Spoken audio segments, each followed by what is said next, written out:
What's up, squad? It's your Squid here at Anxious Squid Productions. This video is another one for my motorsport playlist. They all are today. These guys are my patrons. They're awesome. You could be awesome too. Please consider becoming a patron. Links in the description. And yeah, it's all pretty self-explanatory once you click it. This video is titled NASCAR's Most Cheatingest Moments. I don't like the word cheatingest. I think that's a bit weird. So I'm just going to say like worst cheaters or something like that. You'll know already because it'll be in the title and the thumbnail. But yeah, let's just get straight into it, shall we?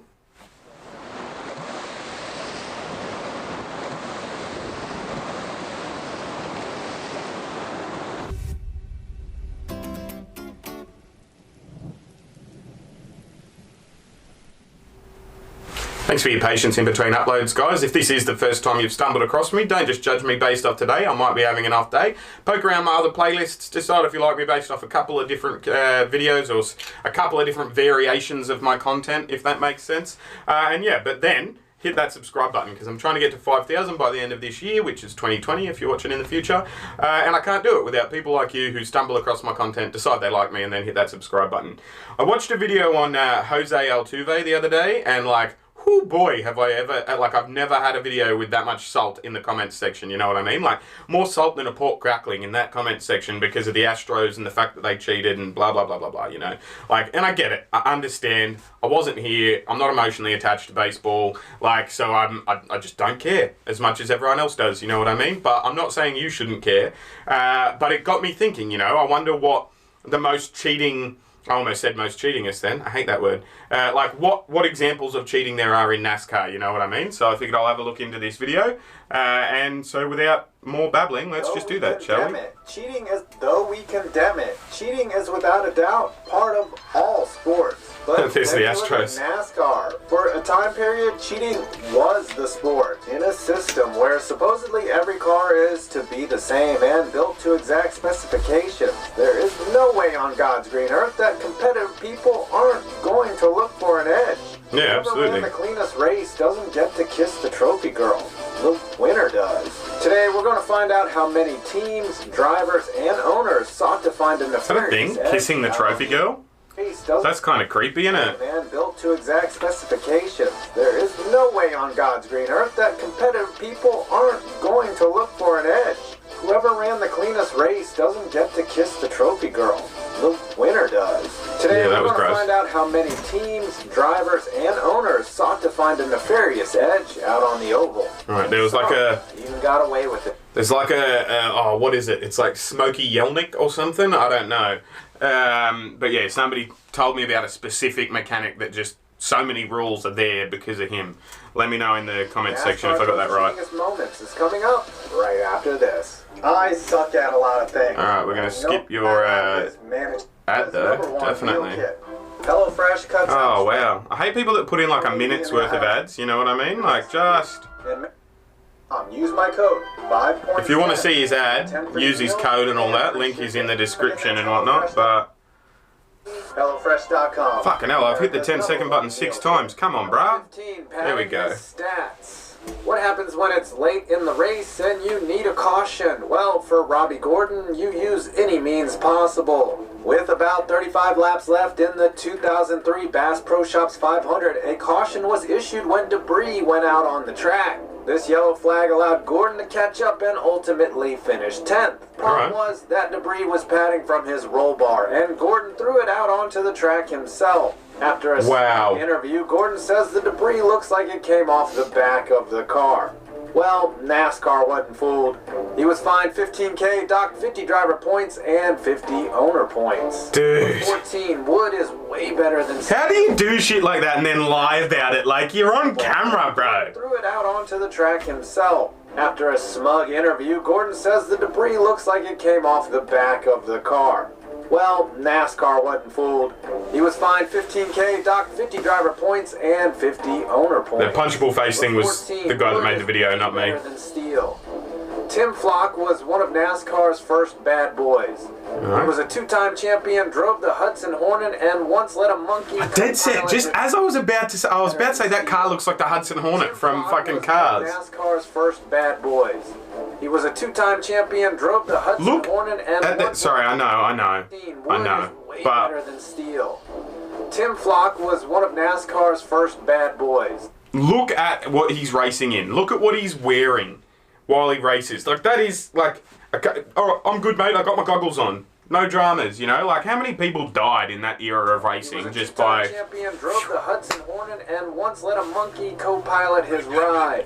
That's funny. One of his most famous adventures was when instead of having a metal roll cage in his car, he had one made out of wood. In 1952, he showed up to Daytona Beach to race without a roll bar. Wow. France wanted to let Flock run, so he had some track workers build a cage out of 2x4s. Jeez. It wasn't as intentional as it sounds. Flock won, but second place Jack Smith protested the treehouse, which was obviously much lighter than steel. Yeah. Flock would be relegated to last place. Oh, rough. Hudson from the movie Cars was influenced by Flock. Yeah, that's 13, cool. Smokey if you got him.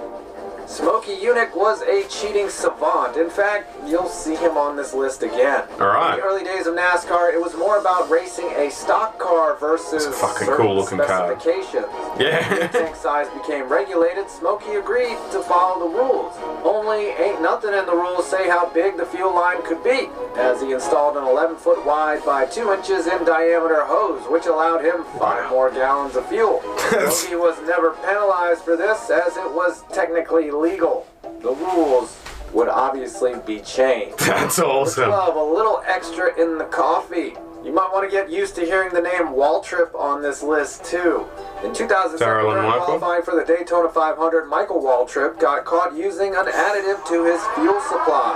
It wasn't STP. It was freaking jet fuel.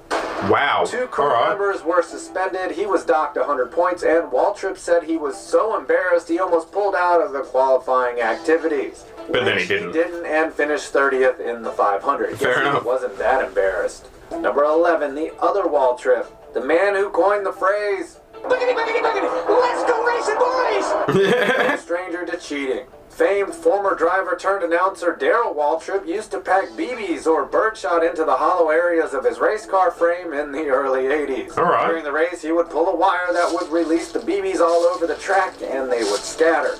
Except one time, a crew member washed his car, and the little balls got all sticky and they fell out on pit lane, hitting other crew members who were probably coked up. It was the 80s. Wow, The yeah. punishment is better than the crime. That's NASCAR insane. in the 70s were a wild time. Race inspectors were much like the Keystone Cops. At Martinsville in the early 70s, Fred Lorenzen got caught with an oversized fuel tank at 22 gallons. 2 gallons Wow. over the limit. That's a lot. Since he agreed to replace it, he also knew the inspectors would not bother to re-inspect him. So he installed a 28-gallon tank. Wow. Nice one, Fred. Number 9, the real-life spy hunter. This one is probably more old racer lore than truthful, but it's too good not to include on this list. Early in NASCAR legend Ken Schrader's career in the 80s, he found himself leading a small track race in Seattle. Okay. With his tires wearing and his opponents gaining on him, Schrader pulled the pin on his fire extinguisher and placed it between his legs. The other racers figured he was about to blow an engine and slowed down, assuming they would need to get around him, but instead, the smokescreen gave him just enough time to pull away.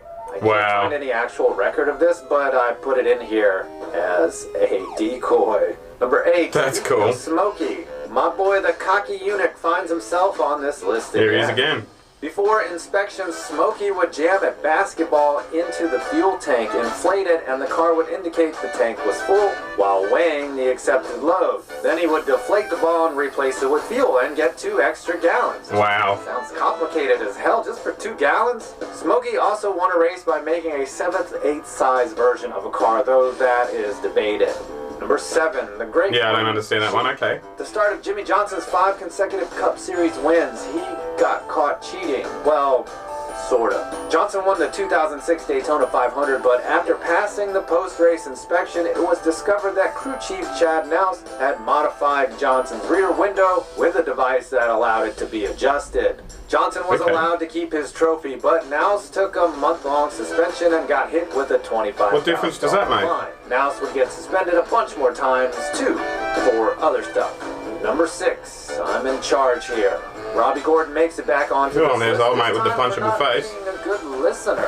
While racing in Montreal in 2007, Gordon took the lead late but was spun out by Marcus Ambrose. The tower. Hey, Marcus Ambrose. 15th, but Robbie Gordon said F it and lined up at number 2 during the caution. Then, under green, immediately spun out Ambrose and took the checker, even though he was black flagged. You know. He did burnouts alongside official winner Kevin Harvick, though Gordon was listed as finishing 18th. He would be fined $35,000 and was forced to miss the Sprint Cup race the next day. He still considers himself the winner of the 2007 race. Number 5, this might ruffle a few feathers. NASCAR has seen some great diversity in the last few years. Juan Pablo Montoya, Daryl Wallace Jr., and letting a small child race. But in the 1960s, amidst the civil rights movement, Wendell Scott emerged as the first ever African-American full-time driver on the circuit. Well, if that didn't turn a few heads, him winning a race might, which is what he did in 1963 in Jacksonville by Good looking out, bro. laps. Except Wendell wasn't on the podium, nor did he take the checkered flag. Buck Baker did. After a post-race tally, it was discovered that Scott was the true winner, and 4 weeks later he was declared so. Baker never contested the correction. You could say it was an honest mistake, but this was 1963. Scott is enshrined in the NASCAR Hall of Fame. Number 4, brilliant. What, so they were saying that it was racist or something, they just didn't want him to win? Is that what that guy was just inferring?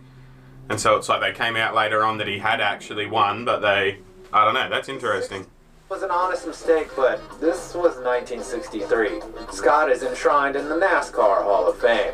Number 4, brilliant but dangerous cheating. The 60s were a wild time. Back then, competitors needed to hide their cheating from each other. Geez, Since everyone knew the other teams were cheating, they developed ingenious ways to hide fuel so that their opposition wouldn't find out and tattle on them. According to journalist Bob Moore, crews would hide fuel in the roll bar, frame rails, in the fuel cell, dashboard, pretty much anywhere. Most of the time, the extra fuel dumped directly into the carb or gas tank, either for a boost or better fuel economy. Obviously, this was dangerous to put fuel in the door next to the driver. It's unknown if there were ever any serious repercussions from this practice. Number 3, better to be pissed off. Okay, not a NASCAR race, but involving David Pearson, and so damn funny I had to include it. In the late 60s on the Trans Am series, Pearson got caught with a trick fuel tank that wouldn't drain all the way. He was ordered to empty the thing to completion before he was allowed to race. So rather than doing that, they got a bunch of the crew to stand around the tank and relieve themselves and make it look like they had drained said tank. Which all of them did do. And that worked? Number 2, above the law. Fuck, When your nickname is the King, they weren't lying before when they said that the NASCAR officials, like, are fucking useless for a significant portion of the history of the sport. Oh, you need to empty that tank. Everyone piss in this bucket. Oh yeah, looks like you emptied the tank. Cool, no worries. Fucking what? Like... away with a lot of things. In 1983, Richard Petty, basically NASCAR's Wayne Gretzky, cruised to an easy victory at Charlotte Motor Speedway. But after an inspection, they found that he used his left side tires on his right and his right side tires on his left. How sneaky is that? His engine was also 30 cubic inches larger than it was supposed to be, about an 8% increase in that's size. big. Petty was only fined and was allowed to keep the dub. And now for our last most cheatingest moment, I'm going to turn it over to NASCAR YouTuber Jake Baskinger to break this one down. NASCAR has come a long way in trying to eliminate illegal car modifications, but they can't always regulate driver behavior. At the 2013 Federal Auto Parts 400 in Richmond, the cheating ran much deeper than they thought. 3 teams were involved in 2 separate but related incidents which greatly affected the outcome of the race and playoff standings. Joey Logano and Martin Truex Jr. both needed some luck to get into the chase, so instead of waiting for it, they made it happen. On lap 393, Clint Boyer, Truex's teammate, intentionally spun out, helping Truex gain spots while other cars pitted during the caution. Joey Logano also benefited from the spin, caught up to the field, and passed David Gilliland. More on this later. Both racers made the chase, while Ryan Newman and Jeff Gordon got screwed. Suspicion was raised immediately after an examination of replays raised questions of the spin's intention. After an investigation, NASCAR penalized Michael Waltrip Racing, where we heard that name before, $300,000 and suspended crew chief and GM Ty Norris. Boyer and Truex were docked 50 points, knocking Truex out of the chase. Front Row Motorsports and Logano. Penske Racing were both penalized as the earlier mentioned passing of David Gilliland by Joey Logano on the restart was rumored to have been paid for. After all the dust was settled, the wrong was made by the right by adding Jeff Gordon to the chase and expanding the field to 13. Of course, none of this mattered because Jimmie Johnson won it all in the end. Cheating is complicated. Thanks for that, Jake. Yeah. Everyone, please subscribe to his channel, and I hope you check out our sponsor, HelloFresh, from the link below, and use my code 5points10 and get 10 free meals and free shipping on 5 Points Vids. And you made it to my next video. Nice. All right, that was cool. Those were cheatingest, cheaterino moments in NASCAR. That's interesting. I mean, cheating and what's cheating versus gamesmanship? You know what I mean? Like, obviously, spinning out so your teammate, like, so there can be a caution and your teammate gets another chance, deliberately spinning out. Is that, I don't know, you know what I mean? And it came first, so obviously there's stuff that I don't understand involved and all that sort of stuff. But yeah, that's certainly interesting. I'm going to get into some Tony Stewart and some Kyle Busch stuff. So I'm going to go ahead and right ahead and do that, you know. Click the notification button. It's a little bell next to the subscribe button. Those videos will be out later today, as I said earlier at the start. If this is the first time you've stumbled across me, please do me a solid, hit that subscribe button. I'm trying to get to 5,000 subs by the end of the year. Can't do it without people like you who aren't subscribed that then subscribe. If you're already subscribed, these guys are my patrons. They're awesome. That is a direct way of supporting me, my family, the channel, and all that sort of stuff. So do me a solid and join there if you can. If you don't have the means, just like binge watch my videos as often as you can. That'd be dope as well. As I said earlier, I'm going to get on with it. So I'll see you guys when I look at you. You'll see me when you look at me. Thanks for watching.